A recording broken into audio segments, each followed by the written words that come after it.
जी, अस्सलाम वालेकुम। आप देख रहे हैं English easy tricks with Mohammad Shoaib. तो आज जो हमारा चैप्टर है वो है सनशाइन आफ्टर रेन। हमने इसकी एक्सरसाइज करनी है, इसकी पैराफ्रेजिंग और इसकी ट्रांसलेशन हमने कर ली थी। तो सबसे पहले इसकी ज़रा हम डिवाइसेस पोएटिक डिवाइसेस इसमें देख लेते हैं। ठीक है, सनशाइन आफ्टर रेन। तो अगर ये इसी टाइटल को भी हम देखते हैं तो सनशाइन और रेन ये दोनों सिंबलाइज करते हैं किसी चीज़ को। जैसे हमारा कुरान कहता है इन्ना माल उसरी युसरा, बेशक मुश्किल के बाद आसानी है। तो इसी तरह अब ये सनशाइन जो है ये क्या है? आसानी है, रोशनी की किरण है। और रेन क्या है? ये है मुश्किल वक्त।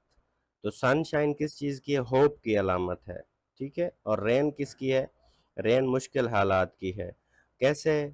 ये एक इंग्लिश का ईडियम भी है, save money for your rainy days, कि अपने मुश्किल वक्त के लिए थोड़ा पैसा जमा करो। तो ये सारा क्या है? ये सिंबलिज्म है। इसी तरह आई हैव द आंसर्स। अब देखें उसने तो नशे की बात की। ठीक है, आई हैव द आंसर्स, मेरे पास जवाब है, लेकिन उसके जो मसाइल थे वो उनका हल बताना चाह रही थी। मेटाफर यूज हुआ है। लिक्विड पिल्स पाउडर्स ये भी सिंबलिज्म है, किस चीज़ को? एडिक्शन और एस्केपिज्म को सिंबलाइज कर रहे हैं।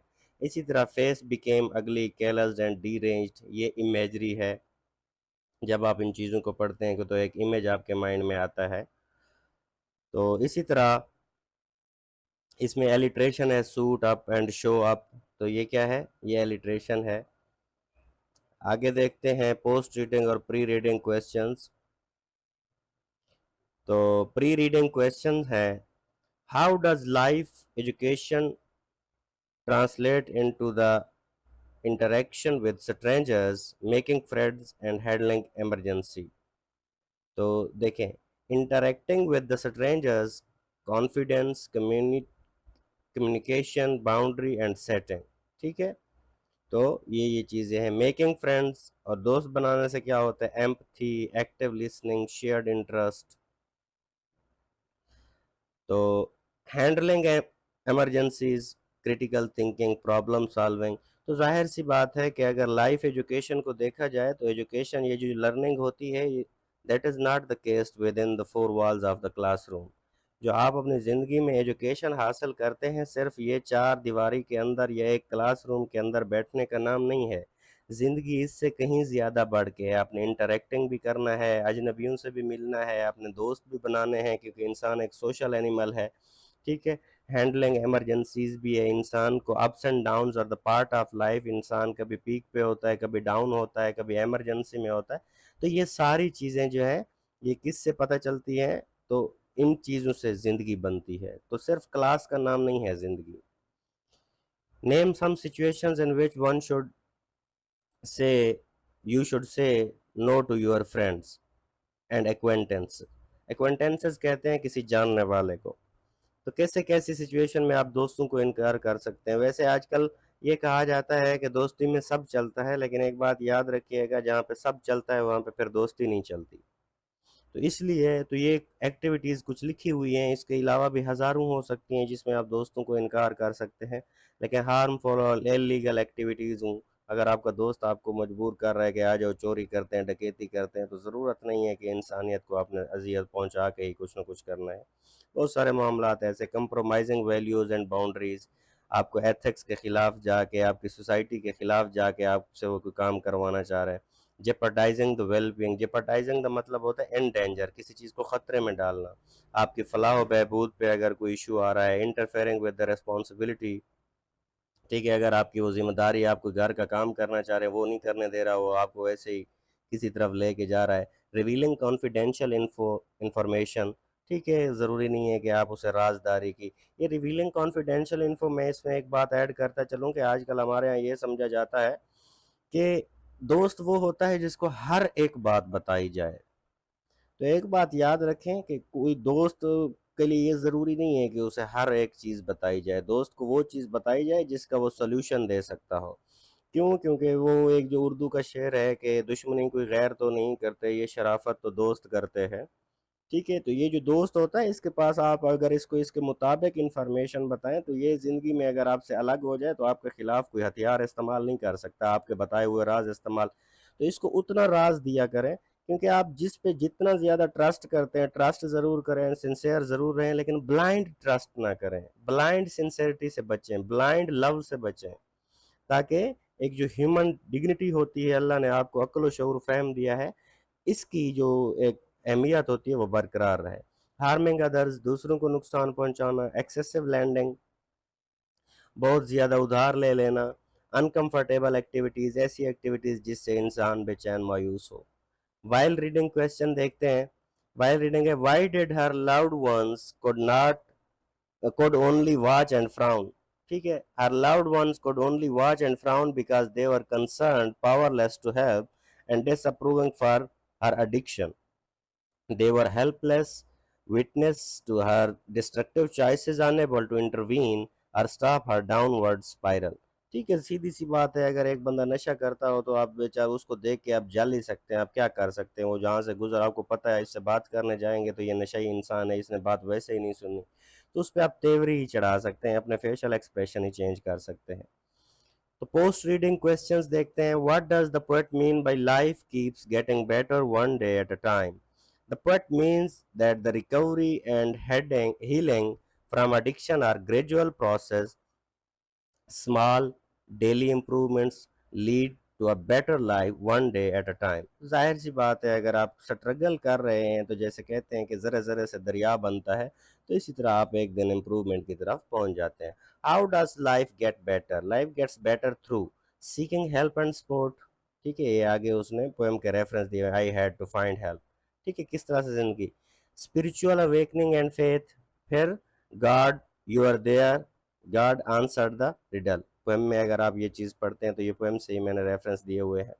थर्ड है पर्सनल एफर्ट एंड रेस्पॉन्सिबिलिटी। जाहिर सी बात है, इंसान को खुद को भी कुछ ना कुछ करना होता है, कि जब वो कहती है suit up and show up, it's time to go to work. ठीक है, ये काम पे जाने का वक्त है। इसी तरह overcoming addiction to finding peace, तो जाहिर सी बात है अपनी आदतों पे आपने कंप्रोमाइज़ करना होता है। तो ये जो आजकल आपने देखा होगा बहुत सारी चीज़ें चल रही हैं, प्यार, इश्क, मोहब्बत, ये सारी चीज़ें तो लाइफ का पार्ट है या नहीं वो एक अलग बात है, लेकिन ये जो हमारे मेल्स और फीमेल्स का बहुत ज़्यादा इशू आ रहा है वो एडिक्शन का आ रहा है। हमें आदत इतना हो जाती है किसी चीज़ की कि हम 24 घंटे किसी के साथ अटैच रहें और वो यकदम आपसे अलग हो जाए, तो उस पे फिर वो इंसान नॉर्मल नहीं रहता। तो सबसे जो बुरी चीज़ है वो एडिक्शन है। उसके बाद एक्सरसाइज के क्वेश्चंस हैं। Read the poem carefully and answer the following question. Consider the poems title sunshine after rain. How does this title encapsulate the central message of the poem? Sunshine after the rain encapsulate the poem's message of hope and redemption freedom. It suggests that after struggling through the darkness, better days will follow. ठीक है, ये देखिए मैंने bracket में लिखा हुआ है कि ये किस किस चीज़ को क्या कर रहा है, ये एडिक्शन है, और ये सनशाइन किस चीज़ को, बेटर डेज को वो कर रहा है, सिंबलाइज कर रहा है। इसी तरह scheme the poem and identify the key themes. जब थीम अगर आप पोएम पढ़ लें तो इसके थीम क्या है, एडिक्शन है, रिडेम्पशन है, रिडेम्पशन का ऊपर मैंने लिखा हुआ है फ्रीडम को कहते हैं, होप है, फेथ है, पर्सनल स्ट्रगल है, ट्रांसफॉर्मेशन है। ट्रांसफॉर्मेशन का क्या मतलब होता है, एक चीज से दूसरी चीज बन जाना, मतलब एक लाइफ के फेज से दूसरे फेज में आ जाना, नशे से जैसे वो निकल के थोड़ा बेहतरी की तरफ आई। What do you infer about the narrator's initial response to the young lady who came to their door? The narrator was initially the narrator was initially naive and curious, readily agreeing to the explore the young lady's offering without hesitation. तो उसने क्या कहा कि क्योंकि उसके भी मामलात चल रहे थे तो उसने भी कहा हाँ ठीक है, ये जो ऑफर दे रही है ठीक है, मेरे मसाइल के हल निकल आएंगे। Question number 4. What might the poet referring to in liquid pills and powders? Liquid pills and powder, these likely refer to the addictive substances, drug or alcohol, symbolizing the temptation and destructive allure of the addiction. ये सारी चीजें क्या हैं, destruction को show कर रही हैं, symbolize कर रही है। Question number 5 है, what are the consequences of narrator's choice to take drugs? The narrator lost her child, family and friends and experienced emotional distress. ये सारी चीजें हम ऑलरेडी डिस्कस कर चुके हैं। Question number 6. Explore the significance of the repeated word yes in the poem. What could it symbolize? The yes symbolizes temptation's allure. Addiction grip, loss of control, inner conflict. तो जाहिर सी बात है अगर कोई बंदा एक लफ्ज़ बार बार बोल रहा है, इसका मतलब क्या होता है, या तो उसे इस चीज़ की आदत है, या फिर उसका ज़बान पे कंट्रोल नहीं है, लॉस ऑफ कंट्रोल है, इनर कन्फ्लिक्ट है, या उसका अंदरूनी तौर पे उसे कोई टेंशन है। ठीक है। Question number 7, pick out some of the literary devices used in the poem. Symbol, metaphor, ये सिंबल नहीं होगा, सिंबलिज्म होगा। ठीक है। Symbolism, metaphor, repetition and alliteration. Symbolism क्या है? लिक्विड्स, पिल्स, पाउडर, सनशाइन, ये हम पहले ऑलरेडी कर चुके हैं। मेटाफर क्या है? Addiction as a person. ठीक है। रेपिटेशन किस चीज की है? यस यस यस की। एलिट्रेशन किसकी है? Suddenly change, suit up and show up. ये सारी चीजें हम ऑलरेडी इसी वीडियो में कर चुके हैं। Question number 8. Do you agree with the idea that life keeps getting better one day at a time? Why or why not? अगर आप एग्री करते हैं तो क्यों करते हैं, नहीं करते हैं तो क्यों नहीं करते? Yes. With the efforts and support, individuals can overcome struggle and improve their lives because small steps lead to the significant progress. तो जाहिर सी बात है इंसान के पास यही ऑप्शन रह जाता है। क्यों कहते हैं कि उम्मीद पे दुनिया कायम है? अगर इंसान के पास ये उम्मीद वाला फैक्टर ही ना रहे तो इंसान के पास जीने की कोई वजह ही नहीं बचती। जब तक आप ये ना सोचें दुखों में कि एक दिन अच्छा वक्त भी आएगा, तो इंसान तो मर जाए इसी चीज में। तो question number 8, how does the poem addresses the theme of the redemption और the second chance? Do you know someone who turned a new leaf and changed his her life? ठीक है। तो कोई ऐसा बंदा जिसको आप जानते हो और वो चेंज हो चुका हो। The poem shows the narrator's transformation from the addiction to the redemption through the faith and personal effort. The poem offers the hope those seeking change. अब ये जो सेकंड पार्ट है इस क्वेश्चन का, do you know someone who turned a new leaf and change his her life, तो ये आप अपनी लाइफ का कोई वाकया बता सकते हैं। अगर आपने इस तरह का कोई नशई का केस देखा हो कि उसको किस तरह से चेंज किया गया या किस तरह से चेंज नहीं किया गया, तो वो आप अपनी तरफ से लिख सकते हैं। तो ये post reading pre reading question हो गए। अब उसके बाद जरा ग्लॉसरी देखते हैं। ठीक है, इसके मीनिंग लिखने हैं। कैलस्ड किसको कहते हैं? इनसेंसिटिव को कहते हैं। अब इसने इसका इधर दिया हुआ है अनकाइंड या अनकेयरिंग, लेकिन बाकी मैंने दे दिए हैं। डीरेंज किसको कहते हैं? मेंटली डिस्टर्ब्ड को कहते हैं। सिनोनिम इसके क्या है? Insane, mad, unhinged, disturbed, unbalanced. इसी तरह फ्राउन के क्या है सिनोनिम? स्काउल है, ग्लेयर है, सल्क है, पाउट है। पाउट से तो आप वाकिफ होंगे, जो फोटोग्राफी के शौकीन है, किस तरह से होंठों के आप पाउट बना के पिक्चर्स बनाते हैं, सेल्फियाँ। तो वेट्स का क्या है? इंटेलिजेंस है, रीजन है, सैनिटी है, सेंसेस है, माइंड है। जर्क किसको बोलते हैं? जोल्ट को, झटके को बोलते हैं lurch, shock, quiver, twitch. Insane किसको कहते हैं? Mad, crazy, lunatic, derange. उसने मीनिंग दिए हुए हैं, सिनोनिम मैंने आपको बता दिए। तो ये क्वेश्चन हम ऑलरेडी इस वीडियो में कर चुके हैं। अब ये जरा आंसर देखते हैं इसके। Answer the given short question by choosing the correct answer. In the poem the speaker initially opens the door because she heard a familiar knock. ठीक है। इसी तरह the young lady of the poem offer the speaker answer and chance to play. B option है इसका। ठीक है। Third क्या है? The turning point of the poem occurs when the speaker reaches out to God for help. ठीक है। तो इसका टर्निंग पॉइंट इस पोएम का यही है। तो ये पाकिस्तान पे आर्टिकल ऐसे लिखा हुआ है, जिसने पढ़ना हो। ठीक है। तो ये आपको क्लास में भी पढ़ सकते हैं। उसके बाद एडवर्ब को देखते हैं जरा। एडवर्ब क्या होता है?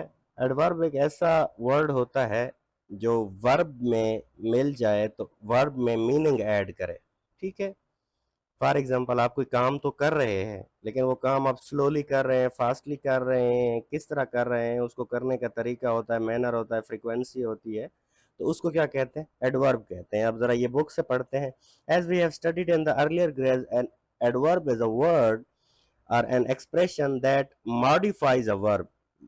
that modifies a verb या adds meaning into the verb.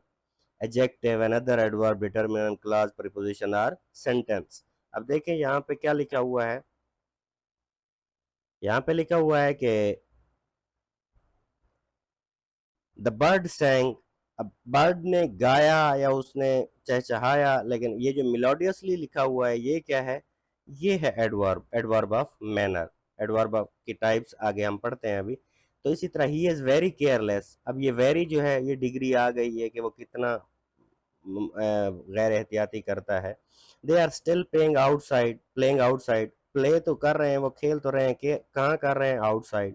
We are friends and we often meet, अब ये फ्रिक्वेंटली आ गया कि कितना, आप ऑफन जो है तो ये कितना अरसे के बाद, फ्रीक्वेंसी आपको पता होता है कि जो एक खास वक्त में कोई काम कितने दफ़ा होता है उसे फ्रीक्वेंसी कहते हैं, तो ये फ्रीक्वेंटली फ्रीक्वेंसी से निकला है, एडवर्ब ऑफ फ्रीक्वेंसी से। We need to plant these trees in the morning, when, in the morning, तो ये टाइम की बात हो रही है।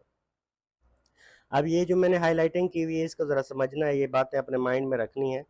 Adverb typically express manner, place, time, frequency, degree, level of certainty, ETC. ठीक है, तो ये चीजें एडवर्ब बताता है। Answering question such as how, what way, when, where, ठीक है, वही चीज है। अगर टाइम की बात आ जाए तो व्हेन आ जाएगा, अगर प्लेस की बात आ जाए तो वेयर आ जाएगा। ठीक है, आगे देखते हैं। This is called the adverbial function. तो एडवर्ब जो वर्ब को ऐड करना, वर्ब के बारे में जो मजीद इंफॉर्मेशन देती है उसे एडवर्बियल फंक्शन कहते हैं। And may be performed by the single word adverb और by multi word adverbial phrase. ठीक है, तो ये बात यहाँ याद रखनी है कि सिंगल वर्ड भी हो सकता है या फिर ये मल्टी वर्ड एडवर्बियल फ्रेज भी हो सकता है। तो ये मैं कोशिश करूंगा कि मैं पढ़ने की कोशिश करूं, ये मैंने बुक में भी देखा है, बुक में भी इसी तरह है पिक्चर। ठीक है, आजकल जो नया को प्रिंट आ गया उसमें इन्होंने क्लियर किया है तो पता नहीं है। ठीक है, एडवर्ब ऑफ टाइम है। एडवर्ब ऑफ टाइम क्या है? समटाइम्स है, रिसेंटली है, ड्यूरिंग है, ऑलवेज है, सून है, येट है, यूजुअली है, नेवर है। ठीक है, तो फिर आगे इसने एग्जांपल्स दी हुई हैं। Sometimes I use to go for the, अब ये पता नहीं आगे वर्ड मुझसे भी नहीं पढ़ा जा रहा, ठीक है, आप बुक से देख सकते हैं। तो ये रिसेंटली है, ड्यूरिंग है, ये सारे क्या है? ये एडवर्ब ऑफ टाइम है। इसी तरह एडवर्ब ऑफ प्लेस कौन कौन से हैं? एवरीवेयर है, and to nowhere, here, there, above, below, ये सारे क्या है? तो और वही आगे सेंटेंस में भी यूज हुए हुए हैं जो रेड हुए हुए हैं। ठीक है, तो ये मैं अगर पढ़ूंगा तो इसमें ज्यादा वो डिस्टरबेंस होगी, क्योंकि ये सही क्लियर मुझसे पढ़ा नहीं जा रहा। लेकिन इसमें मेरा नहीं ख्याल कि इसमें कोई ऐसी मुश्किल चीज़ है जिसको मैं स्किप कर रहा हूँ या एक्सप्लेन नहीं कर रहा। एडवर्ब ऑफ मैनर है, हर काम को करने का एक तरीका होता है। ठीक है, ही इज ड्राइविंग डेंजरसली, अब ये डेंजरसली वर्ड आया हुआ है, सॉफ्टली आया हुआ है, he is speaking softly, quickly आया हुआ है, he is driving quickly, gently, neatly, हर काम को करने का जो तरीका होता है, तरीके को इंग्लिश में मैनर कहते हैं, उसे एडवर्ब ऑफ मैनर कहते हैं। कोई भी एक्शन परफॉर्म हो रहा है तो किस मैनर में परफॉर्म हो रहा है। इसी तरह एडवर्ब ऑफ डिग्री है। डिग्री क्या होता है? जो चीज किसी चीज की शिद्दत बताती है। अब इसको देखें, इंटायरली है, स्लाइटली है, हाईली है, टोटली है, ऑलमोस्ट है, जस्ट है, तो ये क्या है? डिग्री बताते हैं। जैसे इसी तरह वेरी है, मच, ठीक है, he is driving very quickly. ठीक है, तो ये वेरी आ गया तो ये भी क्या होगा? एडवर्ब ऑफ डिग्री होगा। इसी तरह ये सारी चीजें इन्होंने फिर एग्जांपल्स भी में भी वही यूज की हुई हैं। 2 days the climate is extremely hot, ठीक है, फर्स्ट सेंटेंस में, तो वही चीजें इन्होंने यूज की हुई हैं। उसके बाद एडवर्ब ऑफ फ्रीक्वेंसी है। फ्रीक्वेंसी क्या होता है भाई? कोई भी काम एक खास टाइम में कितने दफा होता है। अब देखें, कॉन्स्टेंटली है, ऑलवेज है, ओकेजनली है, रेगुलरली है, पीरियोडिकली है, तो ये सारे क्या है? एडवर्ब ऑफ फ्रीक्वेंसी है। He likes to do shopping occasionally, ठीक है। इसी तरह she regularly waters the plants. अब ये क्या है? मी, ही रेयरली जॉइंस, बहरहाल जो भी है, what ever, he rarely joins, ठीक है। तो ये रेयरली हो गया, रेगुलरली ओकेजनली, ये क्या है? एडवर्ब ऑफ फ्रीक्वेंसी है। अब देखें जरा कंजंक्टिव एडवर्ब, ये किस चीज से निकले हैं? जब आप ट्रांजिशनल डिवाइसेस यूज करते हैं, जब आप कोई पढ़ रहे होते हैं, तो ये कंजंक्शन एक पार्ट को दूसरे पार्ट से कनेक्ट भी करते हैं। ठीक है, next, now, undoubtedly, rather, additionally, anyway, etcetera. ठीक है, goodbye, will see you next week, तो ये नेक्स्ट हो गया, रादर हो गया, इनको कौन से? कंजंक्टिव एडवर्ब्स कहते हैं, क्योंकि ये एक पार्ट को दूसरे से मिला रहे होते हैं। इसी तरह एनीवे हो गया, रादर हो गया। तो नेक्स्ट देखते हैं जरा, प्रीपोजिशनिंग एडवर्ब लिखा हुआ है। ठीक है, एडवर्ब तो वही है, प्रीपोजिशनिंग क्या है इसको आगे देखते हैं जरा। It is also important to know whether the these adverbs are to be placed in a sentence as changing their position might change the meaning. तो जाहिर सी बात है जब आप किसी चीज की पोजीशन चेंज कर देते हैं तो जाहिर सी बात है। अब मैं देखें इंग्लिश में मैं एक उर्दू की एक आपको एग्जांपल देता हूँ।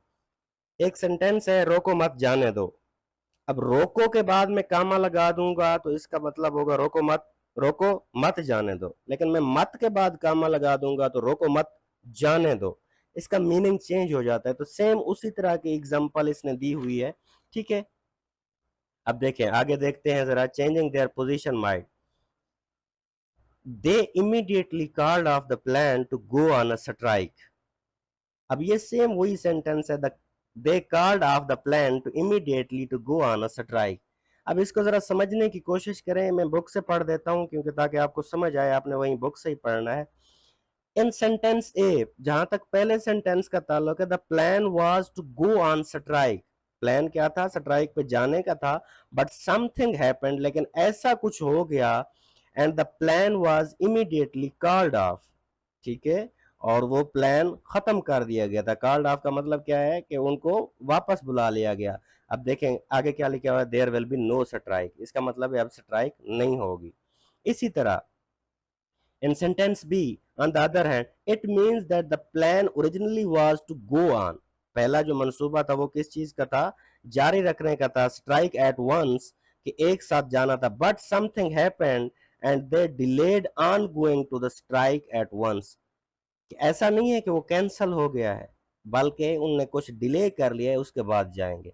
फर्क किस चीज का है? देखें यहाँ पे कॉल्ड ऑफ यहाँ आ गया और यहाँ पे कॉल्ड ऑफ यहाँ आ गया, तो इस चीज का प्रीपोजिशनिंग का यही फर्क होता है। उसके बाद देखते हैं दोबारा वही एडवर्ब लिखे हुए हैं इन्होंने आगे। ठीक है, एडवर्ब ऑफ मैनर है sadly, well, carefully, fast, quickly. ठीक है, इसकी पोजीशन क्या होती है सेंटेंस में, कहाँ इस्तेमाल होता है? ठीक है, sometimes middle for L Y adverb. ठीक है, कि मिडल में इस्तेमाल होता है। अब देखें मिडल में भी या एंड पे भी इस्तेमाल होता है। देखें she sang the song beautifully.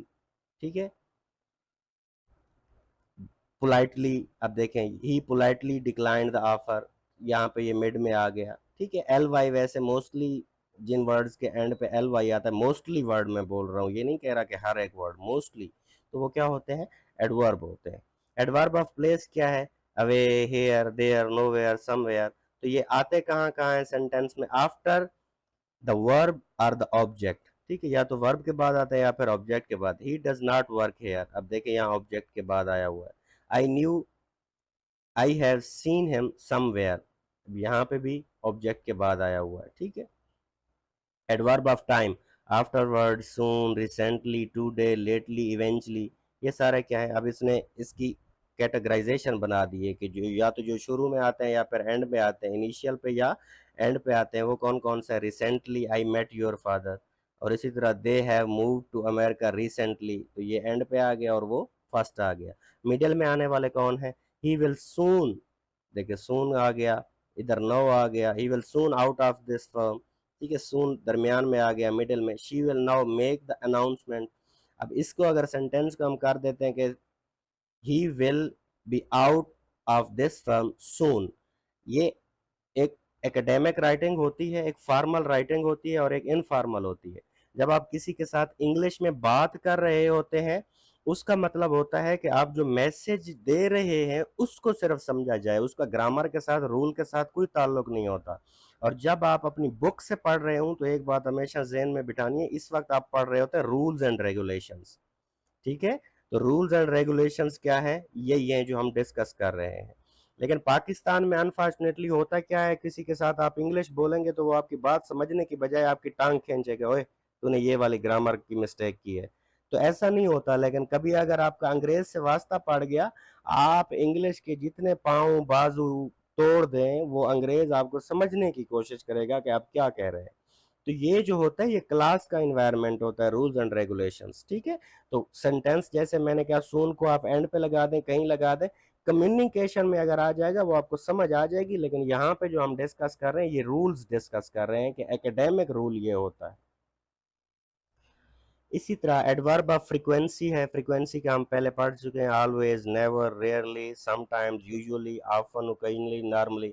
Middle में कौन से आते हैं, इनिशियल और एंड पे कौन से आते हैं, he was never uttered, he has never uttered a word, तो ये कहाँ पे आ गया, मिड में आ गया। इसी तरह there isn't much crowd at the stop normally, ठीक है, अब ये देखें ये एंड पे आ गया, यूजुअली ये पहले आ गया, तो ये सारे क्या है, फ्रीक्वेंसी बताते हैं किसी चीज की। अब देखें सीक्वेंस ऑफ एडवर्ब, अगर कभी एक जगह पे एक ही सेंटेंस में एडवर्ब ज्यादा आ जाए तो उनका सीक्वेंस कैसे होता है, इफ देयर आर टू और more adverbs after the verb, adverb of manner, पहले उस काम के तरीका एडवर्ब ऑफ मैनर पहले लगाएंगे, ठीक है, उसके बाद followed by the adverb of place and time, सबसे पहले मैनर, उसके बाद प्लेस एंड उसके बाद टी, ठीक है। इसी तरह से अगर आपने इसको याद करना है तो एडवर्ब के लिए क्या कर लें, ये एक शॉर्ट की बना दें, एमपीटी, ठीक है, पहले मैनर, उसके बाद प्लेस और फिर देन क्या है, टाइम। अब देखें Ayesha perform brilliantly at the youth conference last Saturday. अब देखें ब्रिलियंटली क्या है, मैनर है, यूथ कॉन्फ्रेंस क्या है, प्लेस है, लास्ट सैटरडे क्या है, टाइम है, ठीक है, उसी टाइम को फॉलो किया हुआ है। अब underline the adverb in the following sentences and state their kind. I went to the market in the morning. Time की बात हो रही है। लेजीली की बात करें तो मैनर की बात हो रही है। ऑफन की बात करें तो ये क्या है, ये टाइम नहीं है, फ्रीक्वेंसी है, ठीक है। ऑफन क्या है, फ्रीक्वेंसी है। इसी तरह एक्सट्रीमली है तो डिग्री की बात हो रही है, स्टैंडिंग आउटसाइड की बात हो रही है तो प्लेस की बात हो रही है। अब ये देखें rearrange these sentences below to make the meaningful sentences with the correct sentence. ये जो ग्रीन टिक आए हुए हैं हर एक वर्ड पे, इसका मतलब है सेंटेंस के अंदर भी दोबारा वही वही वर्ड यूज हुआ हुआ है। They always make the breakfast on Sunday, ठीक है, और दूसरा है she often plays with her friend in the park, he never makes his bed, sometimes we play cricket on Sunday, they hardly watch the TV in afternoon ever. I always get up at 7 o'clock daily. तो इसी तरह we seldom have fish for lunch. कभी कभार उनके खाने में जी मछली भी होती है। अब इसके आगे देखते हैं एंटीसीडेंट, प्रोनाउन एंटीसीडेंट। तो एक बात याद रखें, प्रोनाउन एंटीसीडेंट क्या होता है। Pronoun antecedent the the noun और the phrase that pronoun refers to. एक बात याद रखें, मैं कहता हूं Ali is a good boy, he is regular and punctual. अब ये जो ही है किस चीज को कर रहा है, अली को, ये जो अली अली के लिए होगा, ये प्रोनाउन अली जो होगा वो एंटीसीडेंट होगा, और ही क्या होगा, उसका प्रोनाउन होगा। अब ये एंटीसीडेंट किस चीज से निकला है, देखें दो एंटी वर्ड होते हैं, एक होता है ए एन टी आई, उसका मतलब होता है अगेंस्ट, अपोजिट। एक एंटी ये होता है जो यहाँ पे लिखा ए एन टी ई, इस एंटी का मतलब होता है बिफोर, पहले। और इसी तरह आपने देखा हो जो हमारी घड़ियों में टाइम होता है ए एम या पी एम, एंटी मेरिडियम या पोस्ट मेरिडियम। तो एंटी मेरिडियम कहते हैं जिवाल को, जब सूरज को जिवाल शुरू हो जाए या जब सूरज का जिवाल शुरू ना हुआ हो। एएम क्या होता है, एंटी मेरिडियम, 12 बजे से पहले पहले का जो वक्त होता है उस वक्त सूरज का जिवाल शुरू नहीं हुआ होता। पीएम पोस्ट मेरिडियम, 12 बजे के बाद पीएम आ जाता है हमारी घड़ी पे। पोस्ट मेरिडियम क्या होता है, उसके सूरज उसके बाद ढलना शुरू हो जाता है, उसका जिवाल शुरू हो जाता है। तो ये एंटी दो वर्ड है, टी आई आ जाए तो उसका मतलब होता है अपोजिट या खिलाफ, और एन टी ई आ जाए तो इसका मतलब होता है बिफोर। तो इसी तरह a pronoun antecedent is a word that comes before a pronoun to which the pronoun refers, ठीक है, जैसे मैंने आपको अली वाली एग्जांपल दी। अब आगे एग्जांपल लिखी हुई है, the man was asking about his son. अब ये जो द मैन है ये एंटीसीडेंट है, हिज क्या है, उसका प्रोनाउन है। इसी तरह द वीमेन है, ये क्या है, एंटीसीडेंट है, हर क्या है, उसका प्रोनाउन है। द प्लेयर्स है, ये क्या एंटीसीडेंट है, और देयर क्या है, उसका देयर उसी का क्या है, प्रोनाउन है। अब आगे देखें, a word antecedent means something that preceded something else, कि ऐसी चीज जो किसी चीज को फॉलो अप करे। In language it is a word that pronoun refers back to, ठीक है, जिसको प्रोनाउन जिसके बारे में बताता है। ऊपर एग्जांपल हम पढ़ चुके हैं। Since the pronoun replaces the noun, जैसे कि जो प्रोनाउन होता है वो नाउन को रिप्लेस कर लेता है। It has to agree in number, ठीक है। तो जाहिर सी बात है अगर उनकी तादाद it has to agree in number, अगर हम सब्जेक्ट जो यूज़ कर रहे हैं वो प्लूरल है तो हम उसके लिए देयर लगाएंगे, अगर वो सिंगुलर है तो हम उसके लिए हिज हर लगाएंगे। तो इस तरह से उसने नंबर को एग्री करना है। जैसे इस एग्जांपल को देखें, यहाँ पे प्लेयर्स प्लूरल आया तो इधर देयर आ गया, अगर मैं इधर हिज हर लिख दूंगा तो गलत हो जाएगा। इसका मतलब क्या है, agree in number. So if the antecedent or word that comes before is singular, then the pronoun that takes its place must also be singular। तो ये जनरल सी चीजें हैं, ठीक है। It can be confusing if there are several words between the pronoun and the antecedent. These words or clauses have no bearing on the word and they need to be ignored। Sometimes ऐसा भी हो जाता है, आगे देखें उनको क्यों ignore करना पड़ता है। Following are some special situations।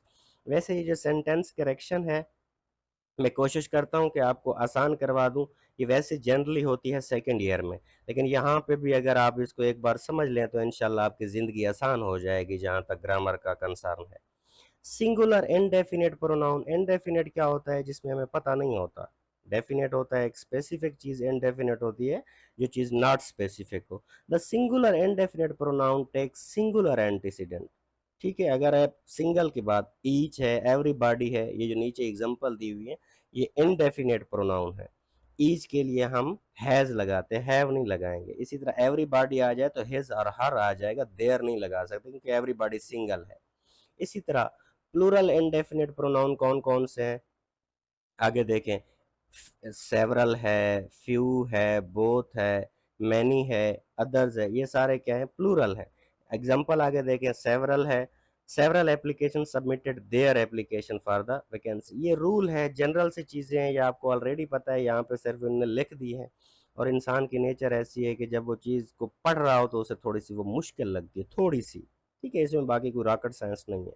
Few of us have contacted our sponsors, तो फ्यू ऑफ अस चंद लोग हैं तो वो आवर आएगा, उसके लिए अकेला हम यूज नहीं कर सकते सिंगुलर प्रोनाउन। टू नाउन्स और प्रोनाउंस जॉइंड हो जाएं एंड के साथ तो वो क्या होगा, when faced with an antecedent that consist of two nouns और प्रोनाउंस, ठीक है, joined by word and the principle is to use plural pronoun. जब सिंगुलर और प्रोनाउन यूज एक साथ आ जाए, एंड के साथ जुड़े हुए हों, तो उस वक्त प्लूरल प्रोनाउन यूज करना है, ठीक है। तो ये रूल है इंग्लिश के जो मैं आपको पहले बता चुका हूँ, यहाँ हम रूल्स की डिस्कशन कर रहे हैं। देखिए आप, Laraib and Beena said they will go to the mall together. अब दो बंदे हो गए तो हमने इधर दे लगा दिया, यहाँ हम ये नहीं कह सकते ही या शी, ठीक है।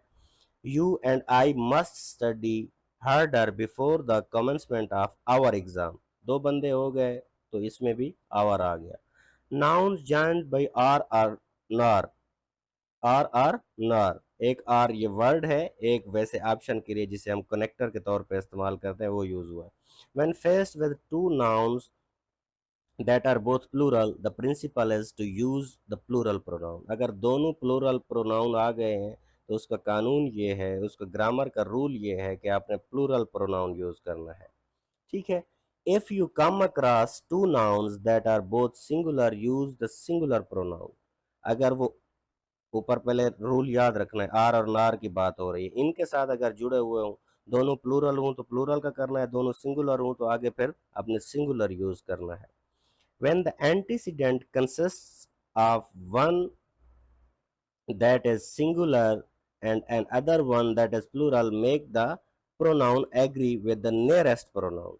अब अगर कभी कभी ऐसा हो जाता है, इस बात को दोबारा समझने की कोशिश करें। when the antecedent consists of one noun that is singular, जब आपका एंटीसीडेंट जो आपका सब्जेक्ट होता है उसमें वन नाउन जो सिंगुलर हो and the other one is plural और उसमें एक प्लूरल हो, make the pronoun agree with the nearest noun. तो जो आप उसके मुताबिक लगाएंगे वो आप उसके एंड वाला जो सब्जेक्ट होगा, अगर वो सिंगुलर है तो उसके साथ सिंगुलर का प्रोनाउन लगाएंगे, अगर वो प्लूरल होगा उसके साथ वाला तो प्लूरल का लगाएंगे। आगे एग्जांपल्स हम देखते हैं। अब देखें, either the Lahore Qalandars are the Karachi Kings will. अब देखें यहाँ पे सिंगुलर आ गया क्योंकि दो सिंगुलर आ गए जो पहला हमने रूल पढ़ा है, ठीक है। और इसी तरह नीदर अली नार सलीम। अब नीदर और नार वाला ये जो रूल हम पढ़ चुके हैं सेकंड वाला, ठीक है। क्या लिखा हुआ, नीदर अली नार सलीम। अब देखें वाज आ गया, बंदे दो हो गए, अगर एंड के साथ मिले होते तो वर आ जाता, लेकिन हम आर और नार का यूज पढ़ रहे हैं तो उसमें क्या आएगा, सिंगुलर आएगा। नीदर माई पर्स नार माई कीज, अब देखें, नीदर माई पर्स नार माई कीज, पर्स जो है सिंगुलर है, कीज जो है वो क्या है, प्लूरल है, तो इधर हमने क्या लगा दिया, आर लगा दिया, क्यों, क्योंकि जो नेयर का हमने पढ़ा था। और फिर इधर देम देखें, अब देम के साथ अगर हम देख लें तो जो सबसे पहला वर्ड है करीब तरीन, देखें देम क्या है, इसके कीज के साथ है, लेकिन अगर हम पर्स को देखें तो ये थोड़ा सा दूर हो जाता है, तो इस वजह से आगे ऊपर हम रूल पढ़ चुके हैं, तो हमने नियरेस्ट वाले को देखना है। आगे देखते हैं, कलेक्टिव नाउन्स हैं। कलेक्टिव नाउन का ये एक बहुत ही प्यारा रूल है, ये मैं आपको आगे बताता हूँ, इसको जरा देखें। Most collective nouns including committee, family, group and team have singular form but may take singular or plural nouns, however when the group act as a unit, ठीक है, एक्ट अ यूनिट, तो उस वक्त यूज अ सिंगुलर प्रोनाउन।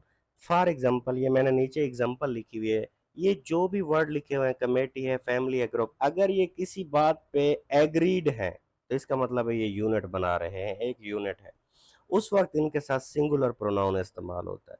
अगर ये divided है तो उस वक्त इनके साथ प्लूरल प्रोनाउन यूज होता है।